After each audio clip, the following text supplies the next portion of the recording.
Good morning everyone. I'm Vaishali Barve. Today I'm here with an interesting topic of AP and the topic is how to find multiples of any number or how many multiples of any number are there between two numbers. This is the topic and we will solve these questions using the same formula, the formula of nth term, and the formula is n is equals to a plus n minus 1 into d. Okay. हम यहाँ पे इसी फॉर्मूले से based कुछ नए type के question solve करने वाले हैं, जहां पे हमको क्या पूछे जा सकते हैं, कोई पर्टिकुलर दो नंबर दे दिए, उन दो नंबर्स के बीच में किसी तीसरे नंबर के मल्टीपल्स कितने होंगे, इस टाइप के क्वेश्चंस पूछे जा सकते हैं. ठीक है. So I am just showing you the examples. The question is how many multiples of 4 lie between 10 and 250. Can you see the question? How many multiples of 4 lie between 10 and 250? 10 और 250 के बीच में 4 के मल्टीपल कितने हैं? ठीक है. तो सबसे ऐसे क्वेश्चंस में हमको क्या करना होता है, जो भी दो नंबर दिए हुए हैं, स्टार्टिंग कहाँ से करनी है 10, एंडिंग कहाँ पे करनी है 250. तो 10 और 250 के बीच के मल्टीपल्स, 10 और 250 के बीच के मल्टीपल्स हम यदि स्टार्ट करें तो सबसे पहला मल्टीपल, वैसे तो 4 के मल्टीपल्स कौन कौन से हैं, 4, 8, 12, 16, बट यदि हम बात करें 10 to 250 के बीच में, तो what is the first multiple?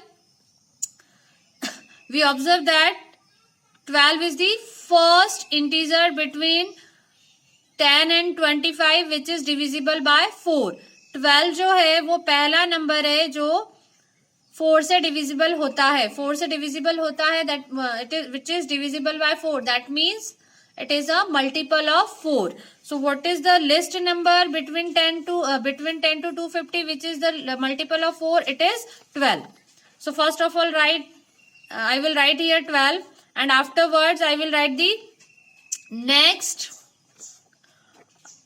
multiples of 4. After 12 it will be 16, then 20 and so on. कहां तक लिखेंगे हम यहाँ पे, चूंकि 250 तक के बीच के हमको सारे के सारे यहाँ पे फाइंड आउट करने हैं, बट अब यहाँ पे हमको इतने सारे लिखने की जरूरत नहीं है. हमने फर्स्ट लिख दिया, सेकेंड लिख दिया, थर्ड लिख दिया, हमको एक एपी दिख रही है यहाँ पे. इसके बाद में हम सिर्फ और सिर्फ क्या करेंगे, लास्ट वाला लिखेंगे. लास्ट वाला कैसे फाइंड आउट करेंगे, नंबर क्या दिया हुआ है हमको लास्ट वाला 250, इसी को चेक कर लो कि क्या ये 4 से डिविजिबल है. 4 से क्या ये डिविजिबल है,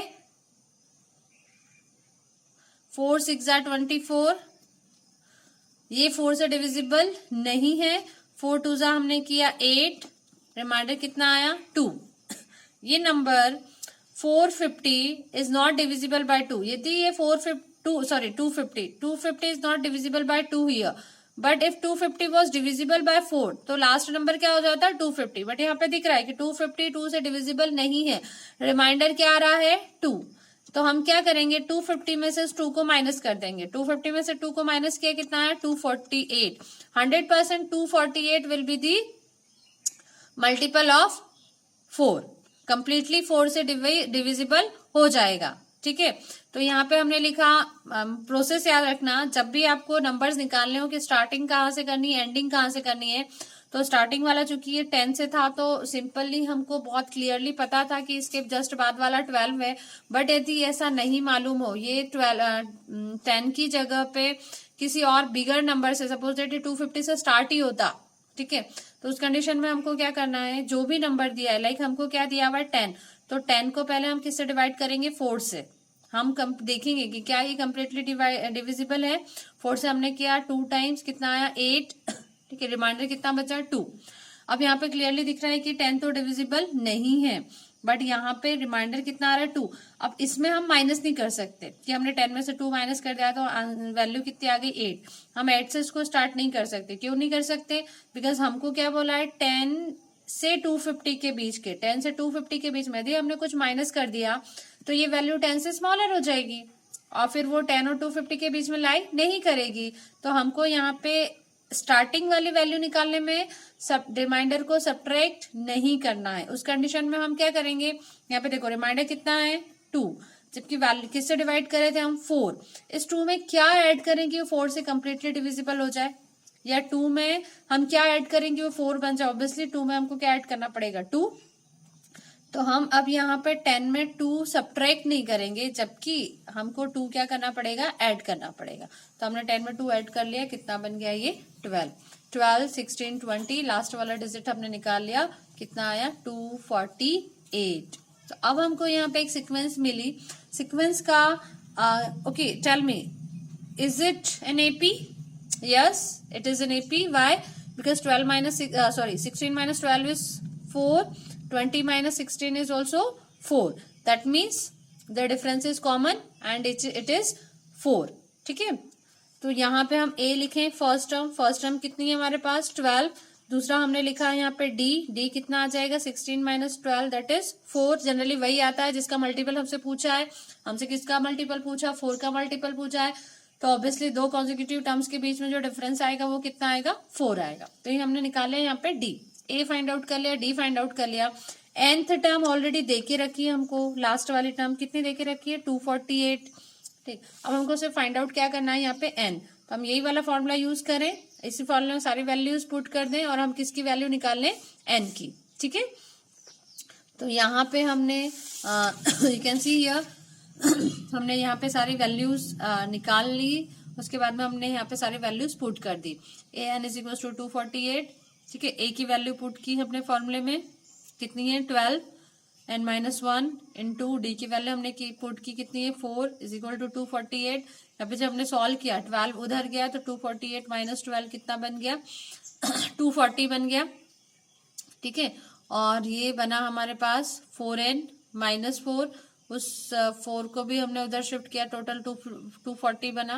मतलब 248 में से हमने 12 भी माइनस किया और 4 को यहाँ पे देखिए 12 को उधर किया 248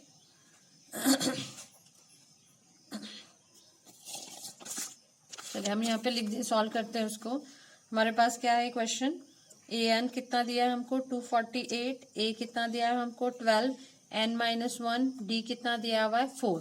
इसको हमने सॉल्व किया 248 माइनस 12 इज इक्वल टू कितना आ गया ये n माइनस 1 इंटू 4। 248 में से 12 माइनस हुए, कितना बचा 236 n माइनस 1 इंटू 4। फिर हमने 236 को 4 से डिवाइड कर दिया, कितना बचा यहाँ पे n माइनस 1। 236 को 4 से डिवाइड करेंगे, 4 5 जा 20, 3 कैरी हुआ, 4 9 जा 36। तो यह है 59 is equal to n minus 1। तो यहाँ से मैंने सॉल्व किया, n की वैल्यू कितनी आ गई 60। ठीक है, so how many multiples of 4 are lie between 12 and 248? There are 60 multiples. 4 के कितने मल्टीपल्स हैं 10 और 250 के बीच में 60 multiples of 4 lying between 10 and 250।